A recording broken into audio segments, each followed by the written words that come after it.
So I got this Hota 4-way charger, and something cool I just figured out is it actually counts the number of batteries you have charged.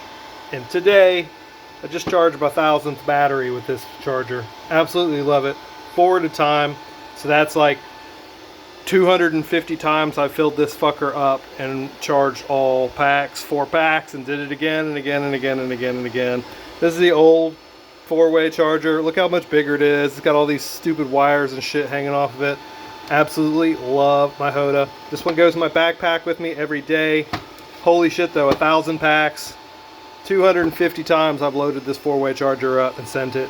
Filled all the packs up and done it again. I carry about 15-20 packs on me per day. I usually have all these and those and these and some more.